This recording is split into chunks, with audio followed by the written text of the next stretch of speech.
J'ai analysé Get Lucky de Daft Punk. On va tout décortiquer de A à Z. Je vais vous expliquer tout le mix, comment il est posé. Vous allez voir qu'on va apprendre plein de choses. Et restez bien jusqu'à la fin parce que j'ai découvert un truc qui pourrait potentiellement être une sorte de problème. On va voir. Bizarre, sincèrement. Je comprends pas tellement le délire, tu vois. Peut-être que les mecs se sont dit, on s'en fout.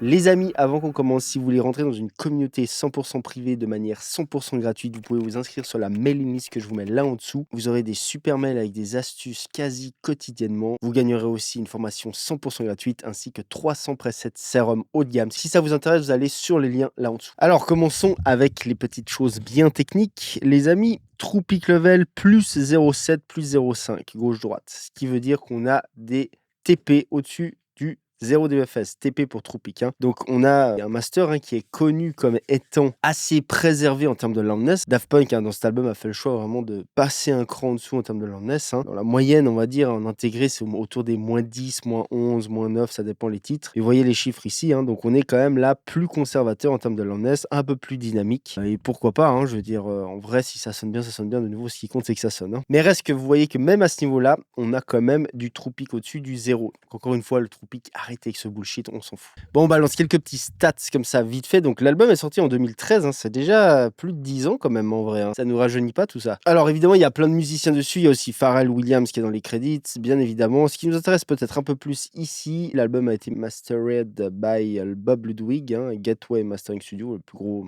studio de mastering du monde. Bob Ludwig, on peut dire, c'est le plus gros mastering engineer du monde. Et aussi par Chab à Translab à Paris. Chab Mastering, c'est aussi un gars très connu. C'est un bon mastering engineer. C'est tous des bons mastering engineers. Mais voilà, pour vous dire, ils ont en gros les best, on va dire, sur le market, qui ont travaillé sur leur album. Et ce titre a gagné je ne sais combien de Grammy. Enfin, ça, je vous laisserai aller voir si ça vous intéresse. Alors, maintenant, si on écoute un petit peu le titre, j'ai fait par élément, en gros, une sorte d'historique où je montre comment le mix est fait, comment il est placé. Et on va commencer comme d'habitude par les drums. Donc, kick, clap, snare, parce que vous allez voir qu'en réalité, il y a bien un clap et une snare. On les entend pas mal au début ici. Alors, un autre truc que j'ai fait aussi, bien évidemment, c'est les stems dans Isotope. On peut les entendre là.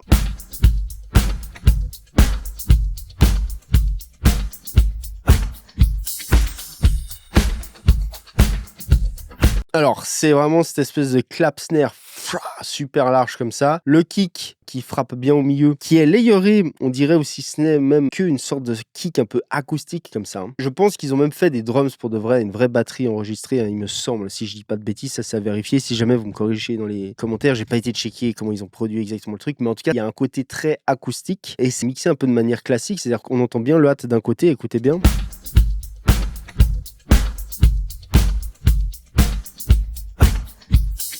Ok, on écoute avec l'entièreté. Like the legend of the Phoenix.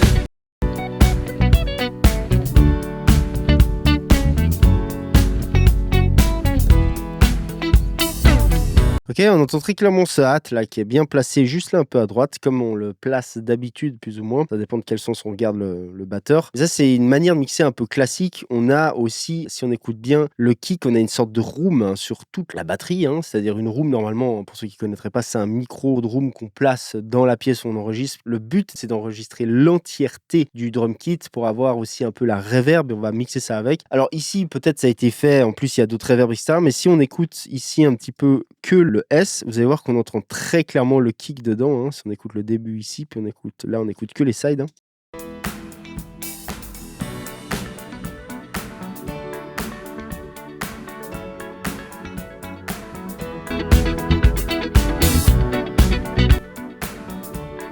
On voit aussi d'ailleurs dans les S ici, on a quand même un petit peu de basse. Donc on a un petit peu en fait le kick concrètement qui part entre guillemets dans cette room, dans cette reverb, ce qui est assez classique. On a très clairement une snare et un clap layeré. Le clap il est vraiment genre as effect à mort gauche-droite. Si on l'entend ici, le clap un peu tout seul.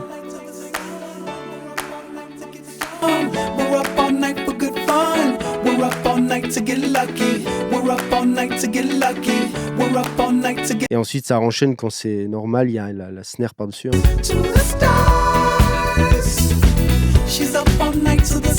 Donc en gros la snare elle est genre centré comme ça au milieu, mais un peu stéréo, parce qu'il y a stéréo reverb. Le clap, c'est super large. Le hat, légèrement placé comme ça. Et le kick qui frappe au milieu, mais qui part aussi un petit peu dans la roue. Voilà, globalement, pour les drums. On a aussi un crash qui vient à gauche de temps en temps, mais bon, ça, c'est des petits détails. Les drums, pour ainsi dire, sont tout du long pareil, quoi. C'est vraiment un peu une de ces tracks où, voilà, on a une bonne base, une bonne fondation, et c'est posé, et ça y va. Donc, maintenant, la basse. Alors, la basse, ici, elle est très en avant, en vrai. Écoutez le truc pas fort.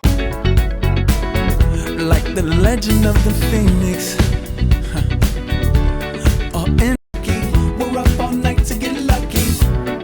En vrai, si on fait vraiment le résumé du mix, à l'extrême, la balance, c'est vraiment genre le kick, pas trop devant, mais quand même assez. Le clap, snare super devant. La basse super devant, la voix super devant. C'est ça vraiment qui est mis en avant. Et ensuite, le reste, c'est un petit peu derrière. On a cette espèce de guitare, entre guillemets, je vais appeler ça guitare funk, qui est à peu près centré au milieu. Et après, on a d'autres éléments qui jouent un peu plus derrière au second plan. Voilà l'ensemble mix. Donc la basse, il n'y a rien de spécial à dire. C'est une basse, genre une vraie basse, un reggae. Elle est plutôt mono, même quasi full mono. Si on regarde, alors de nouveau, dans le S, on la capte un petit peu.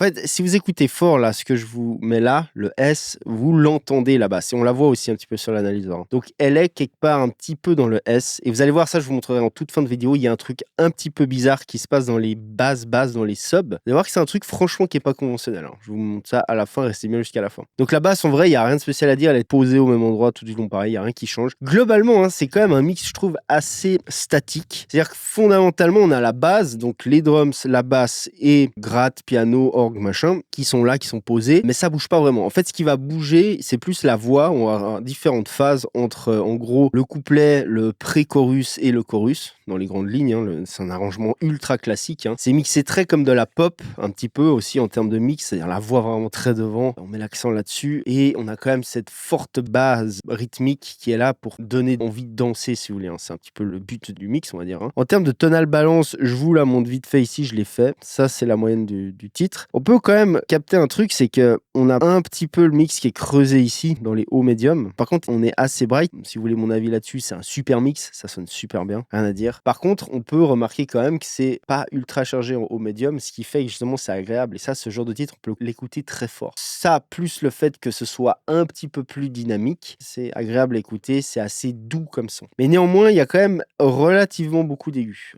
Si on regarde maintenant ça dans la curve standard, par exemple by Seville, vous allez voir qu'ici, c'est légèrement creusé quand même.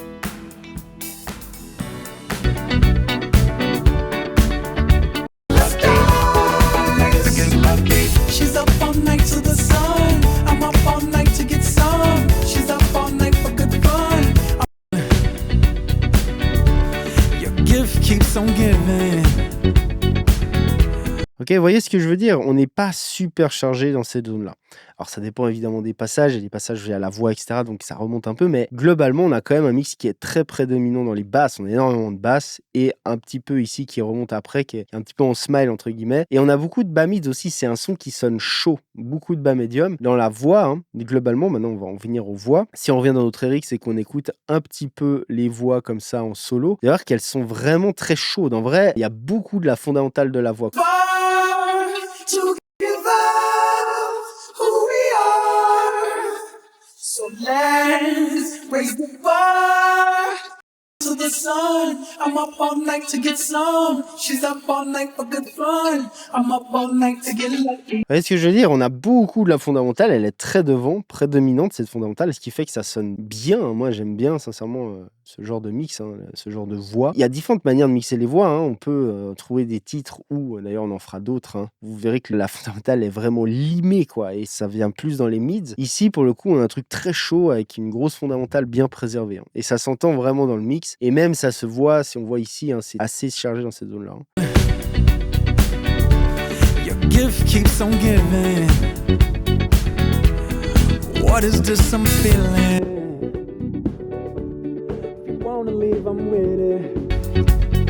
Vous voyez que là, c'est très devant. Alors, pour la voix, il y a en gros 3 phases. On a la partie couplet. Like the legend of the phoenix.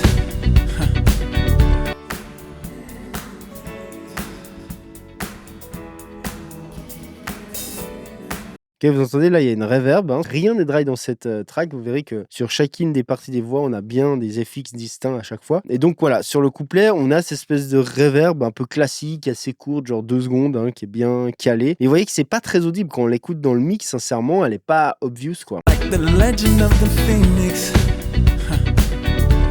all ends with beginnings. On l'entend un petit peu, hein, mais c'est discret, hein. Donc ça, c'est la première phase, premier couplet. Ensuite, on a le pré-chorus, je vais appeler ça comme ça, hein. We've come too far to give up who we are. Alors là, pareil, c'est discret, mais on entend, il y a une sorte de delay. Je pense qu'on l'entend mieux si on écoute les sides. We've come too far to give up who we are. Donc là, il y a un delay clairement, une sorte de slap delay, hein. Et il y a aussi un assez-fake, genre vraiment là, c'est doublé, un doubling classique. We've come too far to give up who we are. Donc en fait, si on passe du couplet, la voix est plutôt centrée, mais avec une reverb, comme je vous ai dit avant. On passe au pré-chorus où là, c'est super large, il y a le doubling, un petit peu de delay. Et après, on passe au refrain.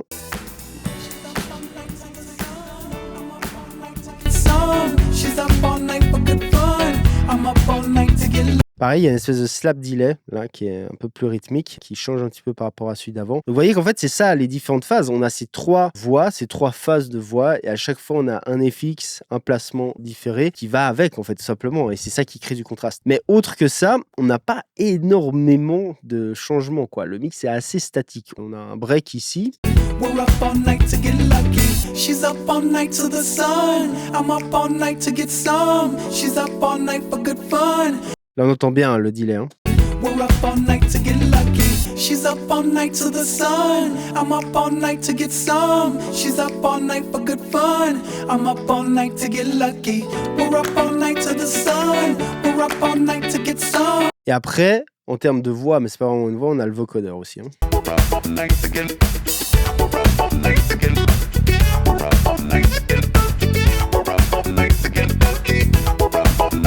Vous voyez qu'en fait là, la part où on a le vocodeur, bon, ce qui change, c'est qu'on a un hat différent. Du coup, le hat est centré, une sorte de hat, voilà, qui change. Et on a la partie vocodeur. Vocodeur, c'est assez centré, hein. On a une sorte de petite reverb aussi, on peut entendre dessus.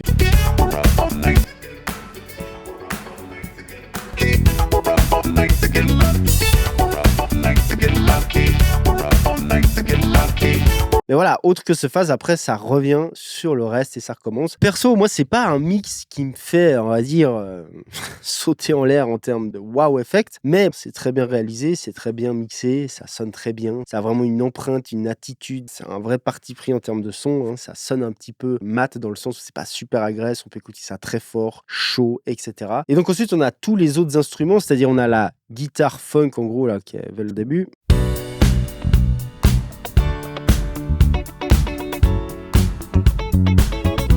Et là, elle est très centrée, plutôt full mono devant. On a le piano, les accords. Ceux-là, ils sont très nettement derrière, hein.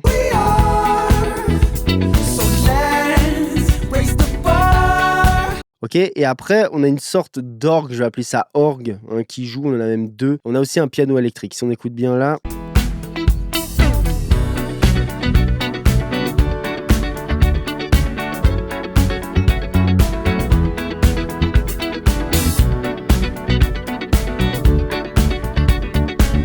Donc eux, ils sont au second plan. Donc en gros, on a la gratte funk qui est vraiment centrée devant. Un petit peu derrière, comme ça, qui joue entre gauche et droite, qui font un peu des questions-réponses. On a ces espèces de piano électrique orgue. Et ensuite, on a le piano qui est vraiment derrière, qui fait les accords. Dans les grandes lignes, voilà. Ça, c'est vraiment les instruments. Ils sont tout du long pareils. À la fin, on en a un nouveau, une sorte de lead.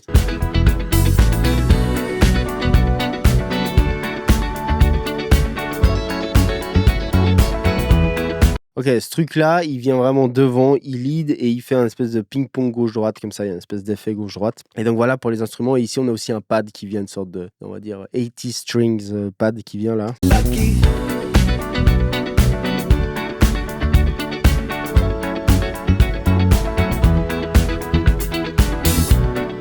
Donc là, on a tout qui est là, hein. On a vraiment le pad avec les accords derrière. On a piano électrique orgue qui joue en second plan. On a la gratte centrée au milieu. Et ensuite, on a par-dessus tout ça, le lead qui vient tout devant, qui lui fait gauche-droite comme ça. Et globalement, bien évidemment, tout ça, ça reste quand même au second plan par rapport à la voix qui, elle, est devant tous ces éléments-là, hein. Pour tous ceux qui souhaiteraient se former en profondeur, que ce soit en sound design, soit en production, soit en mixage, en mastering, j'ai plein de formations qui peuvent vraiment vous faire gagner un temps de ouf. Ça vous fera aussi rentrer dans une communauté 100% privée. On a vraiment que des étudiants contents qui progressent de ouf après qu'ils aient suivi mes formations. Si ça vous intéresse, je vous mets tous les liens dans la description. En même temps, vous soutenez cette vidéo. Donc voilà, si ça vous intéresse, n'hésitez pas, je vous mets tout en dessous. Maintenant, je vais vous montrer un truc qui est pour le coup bizarre. Sincèrement, ça pour moi, je comprends pas exactement pourquoi ça a été laissé comme ça. Si on observe ici, on va regarder la stéréo. D'accord? On regarde la stéréo par fréquence. Regardez, observez bien le truc. Some feeling. If you wanna leave, I'm with it. Ah. We've come too far. Suivant les passages, ce qui moi me dérange un petit peu, c'est ça là. Concrètement, on a le bas, les subs qui sont décentrés quoi. Vraiment, qui sont un peu plus à droite qu'à gauche. Raise the bar. Et ce partout, hein. Let's go. She's up all night. Force from the beginning. Donc ça, franchement, pour le coup, c'est un poil space quand même, parce que je comprends pas tellement le délire, tu vois. Peut-être qu'ils se sont dit, bon, la basse, elle est légèrement... Mais non, même pas parce que la basse en soi est centrée. Là, c'est vraiment globalement les subs. Si on regarde ici, on ouvre un imager, par exemple, et qu'on cible ici. Je vous l'ai fait, hein. On fait un solo sur les lows. Regardez, hein.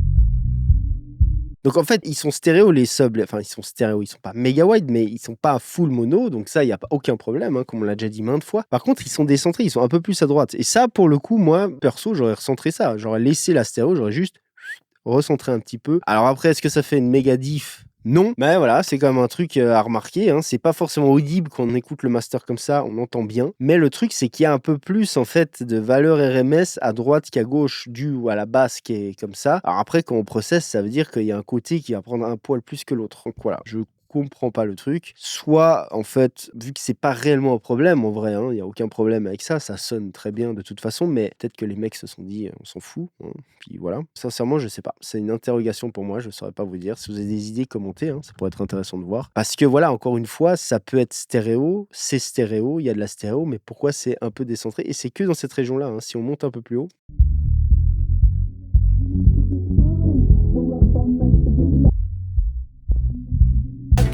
We're up. vous voyez que déjà là, c'est centré. Donc c'est vraiment les subs, quoi. C'est vraiment le bas qui est un petit peu décentré. Donc voilà, si vous voulez d'autres vidéos sur ce genre d'analyse de mix, je vous conseille cette playlist. Vous allez voir, vous allez apprendre plein de choses. Likez cette vidéo si vous en voulez plus. Je vous dis à bientôt. Ciao.